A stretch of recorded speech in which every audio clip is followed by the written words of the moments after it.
السلام علیکم عزیز طلبہ، امید ہے آپ خیر و عافیت سے ہوں گے۔ آج ہم تاریخ برائے جماعت ہفتہ میں چیپٹر نمبر 2 مغلیہ سلطنت کا استحکام، اس میں ہم پڑھیں گے مغلیہ سلطنت کے پھیلاؤ اور استحکام میں جلال الدین محمد اکبر کا کردار۔ یہ ہمارا مشقی سوال نمبر فرسٹ ہے۔ اس میں ہم سب سے پہلے دیکھیں گے پانی پت کی دوسری جنگ 1556۔ کابل میں اکبر کو اطلاع ملی کہ عادل شاہ سوری کے وزیر ہیمو بقال نے دہلی اور آگرہ پر قبضہ کر لیا ہے۔ اکبر نے اپنے خیرخواہ اور وفادار امراء کا ایک اجلاس منعقد کیا اور اکبر نے بیرم خان کے مشورے کے مطابق فوج کو دہلی کی طرف روانہ کرنے کا حکم دیا۔ فوج کے ایک دستے نے ہیمو کے توپ خانے پر قبضہ کر لیا اور اس طرح باقاعدہ لڑائی سے پہلے ہی ہیمو کی فوج طاقت کو شدید دھچکا پہنچ گیا۔ 1556 میں دونوں افواج کا آمنے سامنا پانی پت کے میدان میں ہوا۔ لڑائی شروع ہوئی۔ توپ خانے کے نہ ہونے کے باوجود ہیمو کی فوج نے مغل فوج پر ایک بڑا حملہ کیا، جس نے مغلوں کی فوج کے دائیں اور بائیں جانب کی فوجی صفوں کو ہلا کر رکھ دیا۔ اس دوران ایک تیر ہیمو کی آنکھ پر لگا اور وہ بے ہوش ہو کر ہاتھی کے ہودج میں گر پڑا۔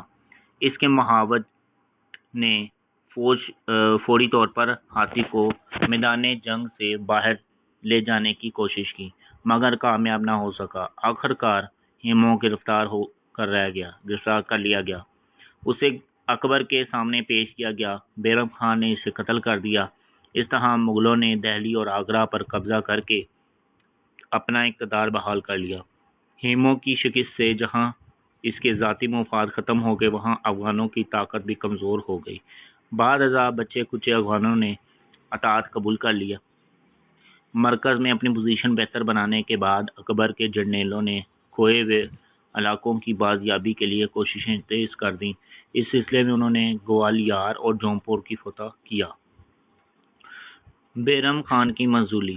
بیرم خان 4 سال تک تمام تر ملکی معاملات کا عملی طور پر سربراہ رہا۔ اس بات کی کوئی شہادت نہیں ملتی کہ بیرم خان اس دوران میں اکبر کا وفادار نہ رہا ہو۔ اس نے ذاتی اقتدار کے لیے کوشش کی، تاہم مجموعی طور پر ایسے حالات ضرور پیدا ہو گئے تھے جس کی وجہ سے 1560 میں اکبر نے بیرم خان کو معزول کر دیا۔ بیرم خان کی معزولی کے بعد اکبر مکمل طور پر ایک خود مختار بادشاہ بن گیا۔ اپنی سیاسی بصیرت کی وجہ سے شہنشاہ کا لقب حاصل کیا۔ پھر ہم دیکھنے جا رہے ہیں فتوحات۔ امبر، جسے ہم جے پور کہتے ہیں، یہ علاقہ 1562 میں اکبر کے زیر تسلط آیا۔ یہاں کے راجپوت حاکم راجہ بہاری مل نے اطاعت قبول کر لی۔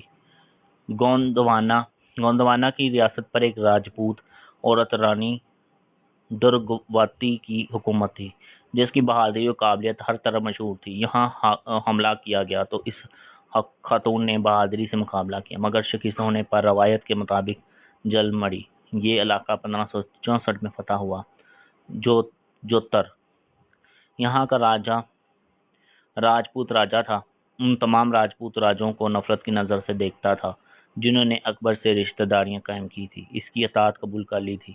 اکبر نے اس راجہ کے اثر کو ختم کرنے کے اور گجرات کے علاقے تک رسائی حاصل کرنے کے لیے 1567 میں فتح کیا۔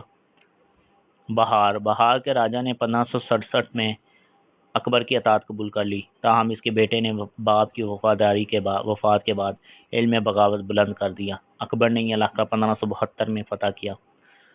رنبور اور کلجر، اکبر نے ایک طویل جدوجہد کے بعد 1569 میں رانپور اور کلجر کے اہم علاقے فتح کیے۔ 1570 میں بیکانیر، جودھ پور کے حکمران نے بھی اطاعت قبول کر لی۔ ماروا، اکبر نے 1570 میں ماروار کا علاقہ فتح کیا۔ گجرات اس زمانے میں پرتگیزوں کے تجارت کا مرکز تھا، جہاں کا حاکم نااہل تھا، جس کے باعث یہاں سیاسی طور پر شدید ابتری پھیلی رہی تھی۔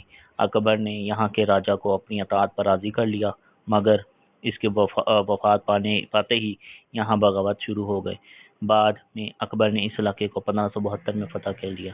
یہاں سے پرتگیزوں کے ساتھ اکبر کے تعلقات کی ابتدا بھی ہوئی۔